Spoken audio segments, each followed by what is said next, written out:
Welcome back to the Free Kit Martin podcast. My name is Crystal McKenzie, and today I'm with Stacey Stone. Of course, Stacey used to be married to Kit.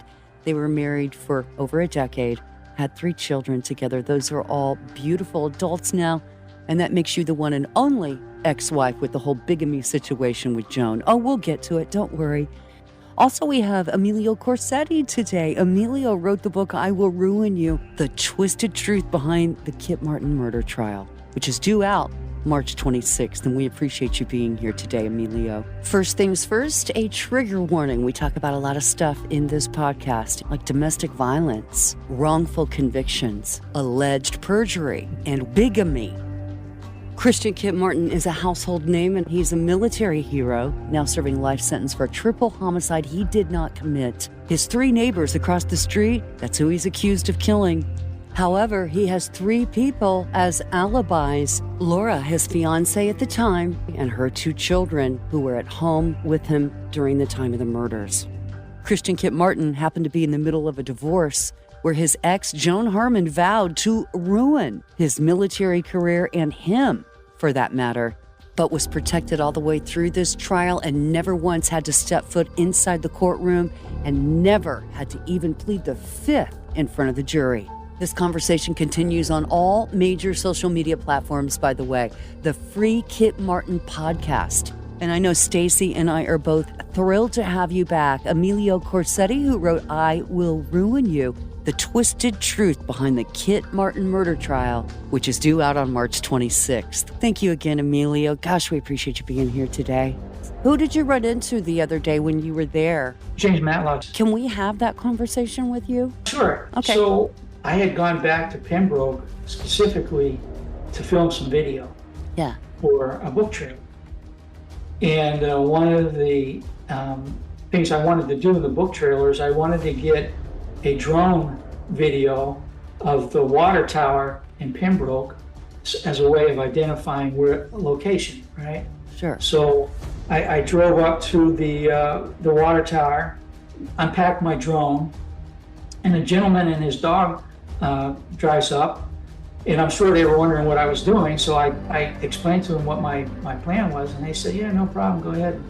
And so I took the drone up, and I shot my video, and I was showing him the video after I had shot it, and he stops and he goes, what's this for? And I said, well, are you familiar with the murder that took place here in 2015? And he says, do you know who I am?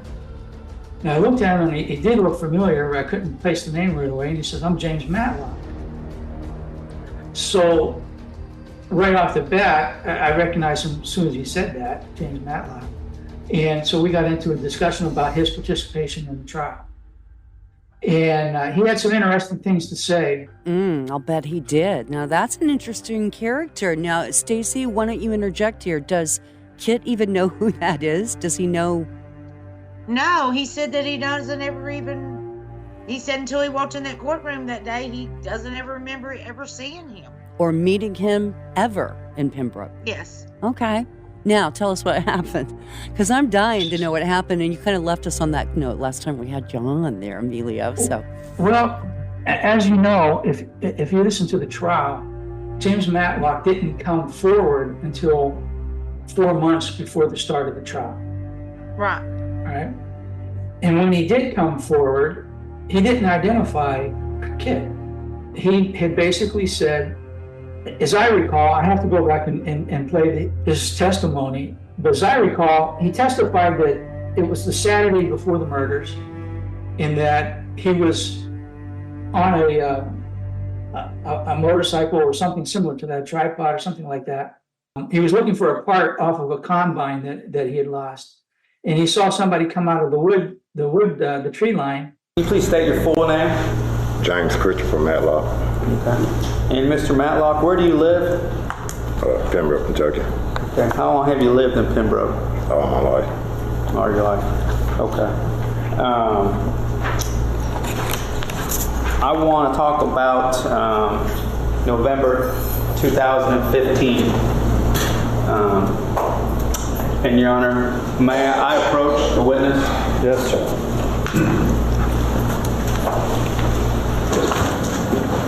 Well, okay. And so I want to talk to you about, there was an incident in Pembroke of a burning car. Do you remember that? Yes. Okay. And there were some murders. Do you remember the burning cars and murders in Pembroke? Yeah. Okay. And I want to talk about a couple days before that. Do you remember being out on that farm, on that property? Yes. Okay. And do you remember what day? It was on Saturday. On a Saturday? Yes. The Saturday before the burning cars? Yes. Okay. Farming? So you were farming on that day? Yes. Okay. And do you remember what time of day that was? A little bit after 1 p.m.? Okay. Now, while you were out there on that field the Saturday before the burning cars were found, did you see anybody out there? Yes. Okay. And did you see the defendant out there? Yes. And how do you know the defendant? Do you know the defendant? Yes. Okay. I met him. I don't really know him. I met him through the guy on the farm I worked at. Okay. And My house is behind his. so you live near Sir? him? Yes, sir. Yes. Okay. And that's the person that you saw out there? Yes, sir. The defendant? Yes. Okay. And when you saw him, when you saw the defendant out there, did you talk to him? No, sir. No, sir. Did he see you? I don't know. Like I said, I was on the three-wheeler. I come around. I just seen him when he came out. He was turning, going back down toward the wood line. Okay.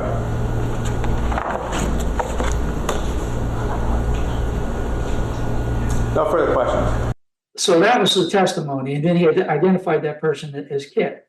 But when he first contacted the police, he said he saw somebody in a yellow shirt and blue jeans, and he didn't identify Kit. Of course, by the time he got to the trial, he identified him as Kit Martin.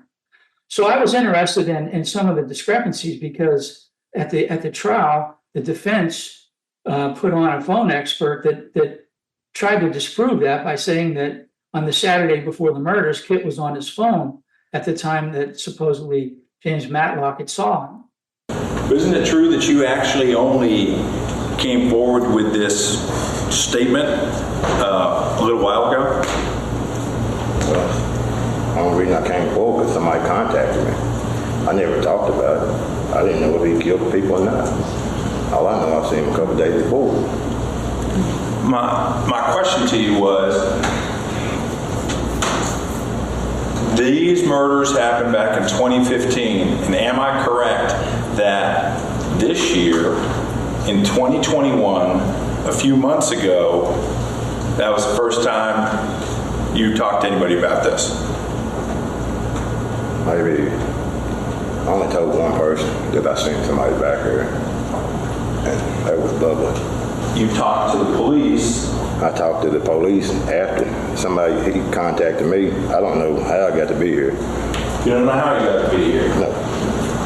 But you talked to the police in March of 2021. Does that sound right? Yes, sir. And when you talked to the police in March of 2021, you actually said that you saw a guy. Yes. You didn't know the name? I didn't know his name. Right. You said it was a guy with a bright yellow shirt. Yellow shirt, blue jeans. And you say that you didn't know how you ended up here because you didn't tell anybody before. You did tell the police that you didn't particularly like Mr. Martin. I did what? You told the police that you didn't like Mr. Martin. I didn't like him. That you had some I dispute didn't with say I him didn't like him. about a car. No, I seen him back on my place one time looking at a car.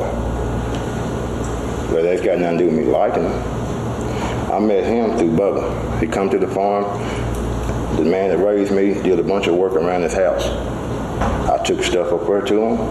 I never seen him up at his house. I just took stuff to Bubba at his house.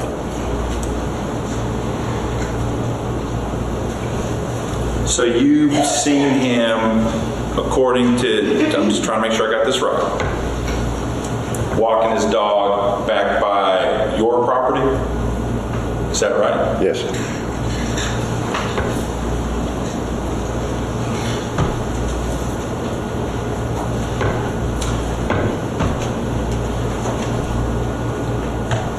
And now, 6 years later,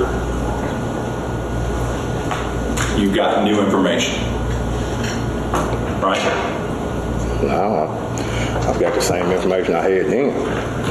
I know what he looked like. I knew who he was. I was close enough to see him. I wasn't even 50 feet from him. I come around the curve. Right, you were by yourself, though. Yes, right? yes, sir. Totally by yourself. And your testimony is you didn't bother to tell anybody for 6 years. No, because when it happened, I couldn't say if he killed them people or not. And when I seen him, he was walking in the wood. And you didn't bother to tell anybody until evidently... Your Honor, asked and answered. So sorry. You agree that you first spoke to the police in March Yes. 2021. Yes. Bubba Glass is a landowner in Hopkins County, excuse me, not Pembroke. Hopkins County, around Hopkinsville, Christian Pembroke. County. In Pembroke specifically.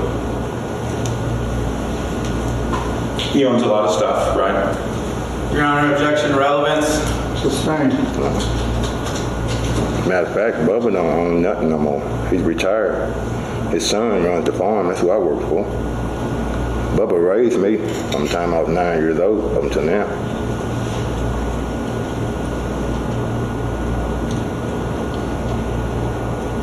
And the folks in Pembroke are small town, right? Yes, sir. And they're pretty close. Yes, sir. I have no further questions. So right off the bat, the conversation between he and I and another gentleman started to go south, and it was accusatory that I was trying to call him a liar. Oh my. But basically, what I was trying to do was trying to get to the facts of what happened, right? And so one of the interesting things I learned about this whole incident is that for his reason for coming forward, all right, he didn't voluntarily come forward with this information. Oh. What Really? happened? What happened was a gentleman by the name of Bubba Glass, who was well known in that area. I guess he had a conversation with James Matlock because they're very close, and James had mentioned to him about seeing this person. And I should point out that the tree line I'm talking about is on the opposite side of where the burned vehicle was located. Oh, okay. All right. So I guess they had this discussion, and this Bubba Glass is the one who called the police to tell the investigators about what James Matlock supposedly saw. Oh dear. So obviously I wanted to get down to the bottom of this, and there were a bunch of accusations that James Matlock made during that conversation that have been unverified. One claim that he made was that Kit and John Homick, the owner of the land, knew each other. And that was news to me, and I haven't been able to verify that one way or another. I probably should ask Kit. I need to ask Kit about that. But he said that it wasn't unusual for Kit to do target practicing on John Homick's farm. Well, actually, Kit told me that he didn't even know where Rosetown Road is. That's what I heard him say that. I'm pretty sure I heard him say that on the stand. And Yeah. I have been to Pembroke before, and we actually had I can't remember, it was so many years ago, just as I wanted to reiterate, you said James Matlock came forward, a few months, but actually wasn't it years after Chris was arrested? 4 months before the trial, but years after the murders had happened. That was a Right. major witness. You know, I So, mean, but here's a couple other things though. So we started getting into some of what he had testified. One claim that he made was that he was upset that they brought up his criminal record. He said because it damaged his reputation in the local community. And then he also said that the day after he testified, he got a threatening phone call. And it was basically threatening him for testifying, which he blamed on Kit. Well, I told him, I says, look, Kit was in jail. I mean, so he obviously couldn't. Recorded conversation. Wasn't him. Yeah, he couldn't have been the one who threatened you. And then he said that within a day of him, or a day or two of him testifying, somebody shot his dog. And that was another thing that really upset him. And he felt that Kit was behind that as well. And once again, I told him, I said, look, the guy was in jail. All right. He said, well, it was somebody connected to him. But oh my, that happened a lot in this trial. It's a small town. And a lot of that, it was just a lot of misinterpretation and a lot of small town gossip gone wild, it seemed. Yeah, but there were some other details that made his whole story questionable. All right. So at the trial, I believe they said that he had saw this person on Saturday before the murders. Well, when I talked to him, he said, no, it wasn't Saturday. It was 3 days before the murder. But here's the most important thing about this whole episode in his testimony. All right. For you to believe that he saw Kit at a site close to where the bodies of Pam Phillips and Ed D'Angelo were found in a burned car, you would have to assume that Kit somehow was able to foresee into the future that he was going to have to kill 2 more people, and then he was going to have to burn a vehicle somewhere, and it just happened to be this farm field. Mm-hmm. It doesn't make any sense at all. Zero. Well, Emilio, what I noticed in the trial, I'm not sure why it wasn't called out, but I noticed that one part in the trial, Barbara Whaley's making the statement that this military precision, but he was surprised. He got surprised because Pam and Ed, they showed up, and then so here we are saying he was surprised and that wasn't in his plans. But here we are over here getting James Matlock to testify that the reason he was out is he was scoping out the land because he planned to kill them. Right. So those two stories, even in the trial, were total opposite versions. It makes no sense whatsoever. Exactly. I mean, and it was a stupid argument to make from the prosecution to begin with, because you can't be scoping out a site for murders that you have no, perceived notion that it's going to happen.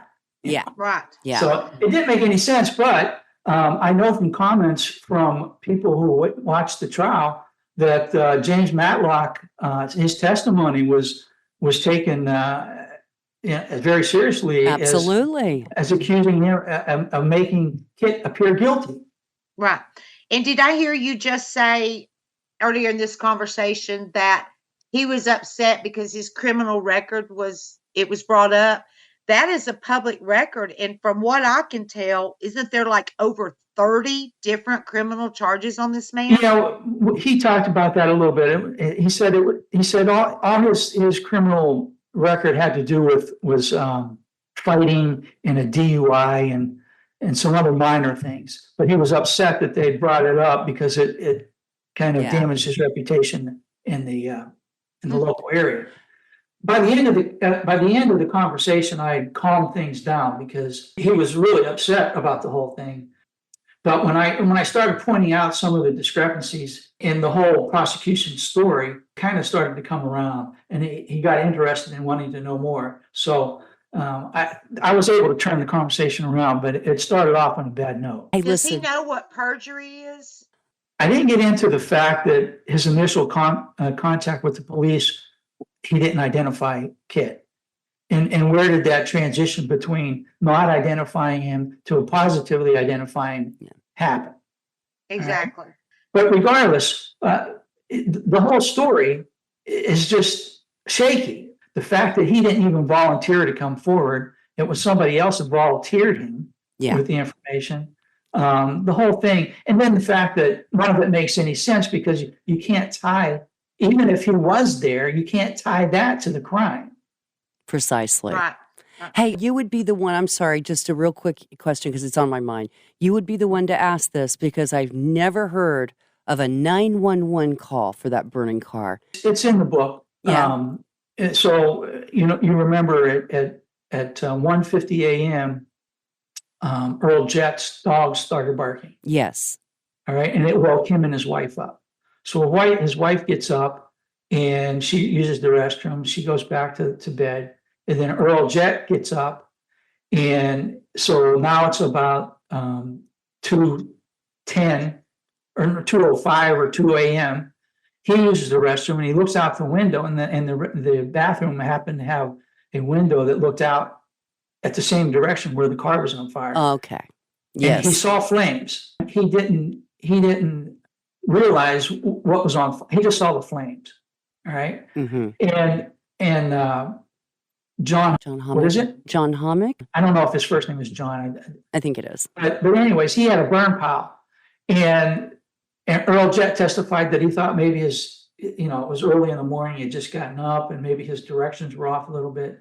But anyways, he went back to bed. And then interestingly enough, shortly after that, at around 2:13 a.m., 2:15 a.m., they both, Earl Jett and John Hommick, both heard two loud bangs. All right. Okay. And one of them called it, when a shotgun goes off outside your window. That's what Mr. Hommick said. That's exactly what he testified to. However, what the two loud bangs were most likely were the airbags exploding in the car. Exactly. From the heat. Yeah. All right. So the next morning, John Hommick gets up and he's going into town. I think it was around 8 in the morning. And he was driving by the Rosetown Road. He was on Rosetown Road going into town, and he still saw the smoke in he didn't identify it. He just saw smoke coming from something. And he went down the road. He drove down a little bit, and he saw that it was a vehicle. It was still smoldering. So he went back to John Hommick's place, woke John Hommick up, who was living in a barn for some reason. Home sweet home, he called it. So he's in a barn, and they both get up and they look and they see the smoke coming from the car, and then they call 911.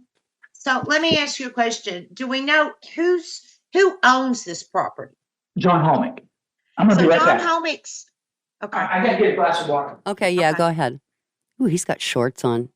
We want to wear shorts. We want short weather. Yeah, we do. I've threatened people that walk in. Shorts. Yes, people walk in shorts here, at 60 degrees. And it's like, no, And come on. We're in sweatshirts and we're jealous. So, Yeah. So my question being, and I want to make sure I have this clear. John Hommick owns the property, and Earl Jett got up. He saw the flames. John Hommick didn't see them till that morning around 8. Is that correct? Yeah, somewhere between 8 and 9. Okay. So somebody sees the flames and they just go back to bed? No. See, they saw flames. Okay. But John Hommick has a burn pile. And he often burns things That's right. at night. I see. So that's what happened. Did you interview any of those guys, the owners, while you were there?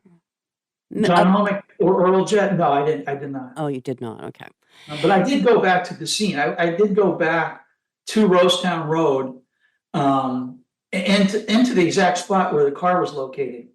Okay. And one thing I noticed, I was very curious about, I'm 99% sure that there were two vehicles on that road, right? So the first vehicle had the two bodies in it, and there's a turn in the road, and it was dark. It's 1:30 a.m. and the first car got stuck in the mud.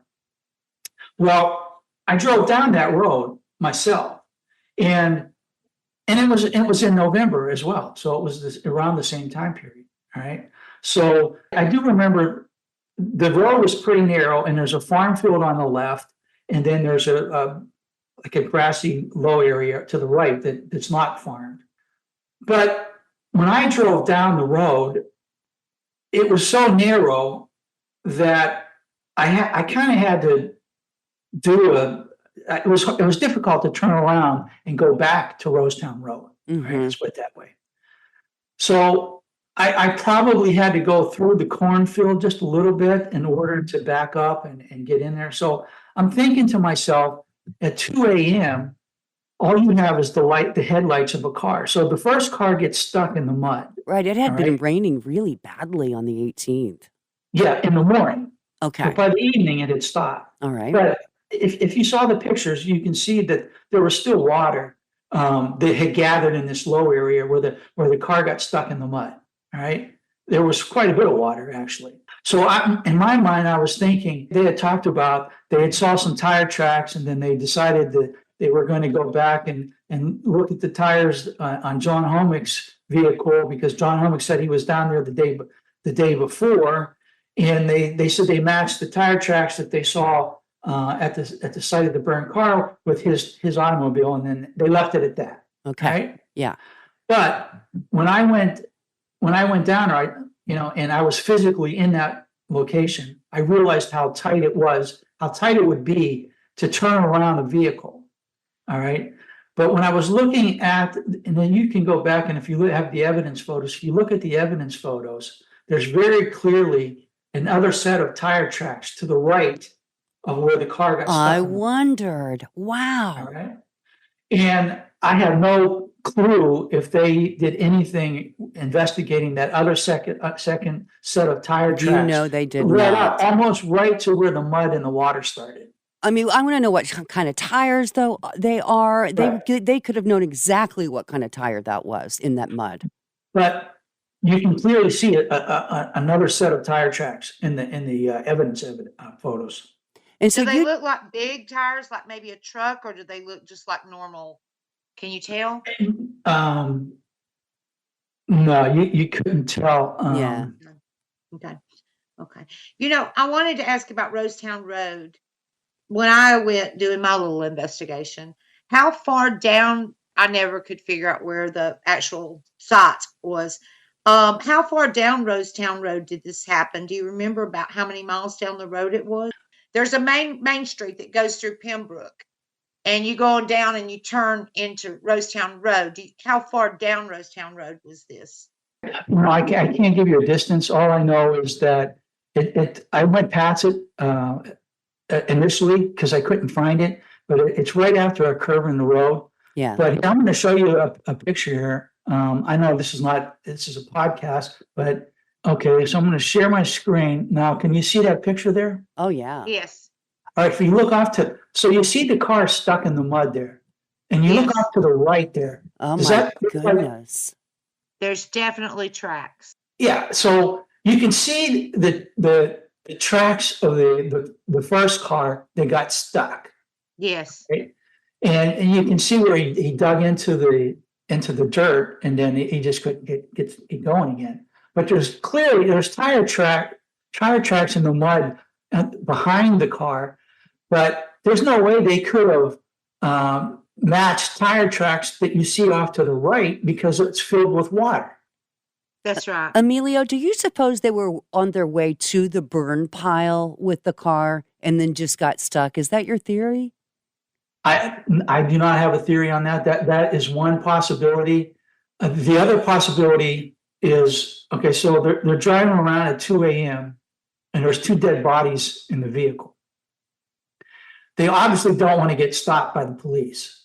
All right. They want to put this car on fire. So it's also possible that all they were doing was looking for a place, an open field where they can set this car on fire. And as soon as possible. It's like a lake around it. I can't, I've not ever seen this close up other than in the trial, and it looks just a big fuzz up on the screen. You can't really see it, and they never showed a very cool, distorted, like a good close up of this.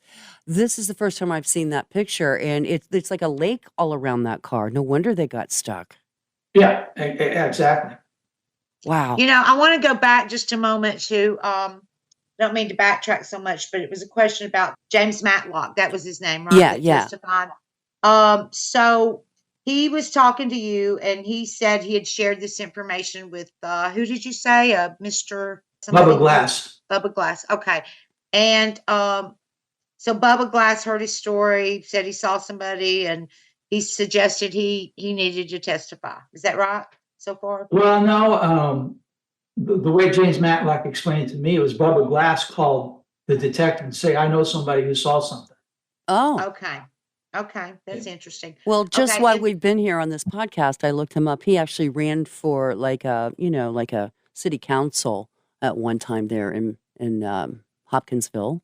So he's known in Christian County, it would seem. The strange thing about that is when I first encountered James Matlock, he had a dog with him. So, I mean, but he said he lived there. He lived on site where that water tower was, which what I got the impression that, this was like a county owned property. Okay. And that he was in charge of maintaining that property. That was what I got. All right. Okay. Well, I want to interject here. The reason I wanted to go back to that is because if I have read correctly, the number one reason for wrongful convictions is misidentification. So, maybe the story fit, maybe he just thought he saw this, or there could be other scenarios for him testifying too. It's just, I don't know about you guys, but, guy and gal, but I would be hard pressed to think about 4 years ago today, or, what did I see? Where was I at? What was I doing? I mean, sometimes it's hard to remember last month what I was doing, but to say on a specific date, I saw a specific person on a specific road at such and such time. I'm sorry, but I just don't buy that. I don't believe it. Yeah, unfortunately, his testimony, as contradictory as it was very detrimental to the kid's case. As Crystal mentioned, everything was so chaotic in the trial. It was so back and forth and hard to follow and hard to understand because there's so many moving pieces. But at the same time, if anybody had really sat and listened to that, as I've stated before, there was contradictions on the theory. I mean, was he out scoping this land, or did these people come home by surprise? It can't be both. Absolutely. Mm-hmm. Absolutely. And we don't know that, first of all, and I've heard it over and over from several family members, no one has ever seen, I mean, this is kind of minute, but no one's ever seen Kit in a yellow shirt. I mean, that's not like a color shirt that he would ever wear. So I thought that was an interesting little tidbit. Yeah. I thought that was an interesting little tidbit. Yeah. Well, I just can't remember it. I mean, I've known him for over 30 years. That doesn't mean he's never had a yellow shirt on. I just don't remember that to be right a color that he wore a lot. So that was weird. But I wanted to also interject this. Me and my husband at the time went to the house to help. And I can't remember, again, it's been so long ago, exactly when it was. But we went, one of our children were there. And the dog had got away or got loose. And we drove there an hour and a half, 2 hours away to try to help find this dog. We didn't even go in the direction of Rosetown Road. The only reason I know where Rosetown Road is I went and checked it out after the trial to see what I could maybe figure out. But we went the other direction, and there's a railroad track, and we went around by that and in behind the house. And that way, and interesting enough, I had a contact, I'm not going to mention the name right now, but because I didn't ask her if I could, but I had a contact recently who remembers Kit and his family riding bicycles and had dogs and things. It was in a different direction from Rosetown Road. To me, from Kit's house on South Main Street, you would have had to go through the middle of town, by the Dollar General store and all that to even get to Rosetown Road. Mm-hmm. So that's not sensible to me. Okay, one of the reasons we wanted to talk to you today, of course, the book comes out on March 26th. It's I Will Ruin You, the twisted truth behind the Kit Martin trial. And you will notice on all of our social media, we're starting to really put this out there because I think it's really going to simplify the story, don't you, Stacey? I really do. I mean, Emilio's done so much research and spent so much time, and we really appreciate it. Yeah. And it's just very interesting because once he does the research, it's actually a lot more simple than we've made it. Right. Absolutely. It seemed to be And I do appreciate the shout outs for the book. Oh, are you kidding? You deserve that. And but you know what Emilio did, and Stacey's saying it here, basically he took all of just the evidence in the trial and then made up his mind as to whether or not Kit Martin had anything to do with this. And what's your answer to that, Emilio? I haven't seen any evidence that points to his guilt. In fact, there's more evidence that points away from his guilt and towards another individual. Yeah. Okay. And you have done... Emilio, I can tell you that we would like to take you on a book signing tour. Oh, yeah. Let us help sell you.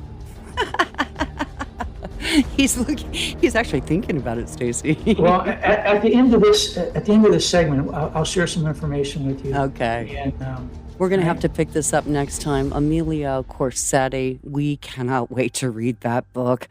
Oh, I'm so excited. It's March 26th, hitting the shelves all over the world. And is there a way that people can order their copy ahead of time? Yes, there is. You can go on Amazon right now and pre-order. Okay, great. And type in, I will run you the twisted truth of the Kit Martin trial. And you will see a pre-order link, all right? The other thing is, the publisher has reduced the price to $3, $2.99, and because they want to drive interest in the book and get early reviews before the book is released. Oh, man, my phone is open right now. I'm going. Thank you. Emilio Corsetti, you are one of the heroes of this here story. We thank you so much for everything that you've done for the cause. And again, it's called I Will Ruin You, the twisted truth behind the Kit Martin murder trial. Thanks again, Emilio. You're welcome. Thank you so much, Emilio, for everything that you've done. We really, really appreciate you. And thank you, listeners.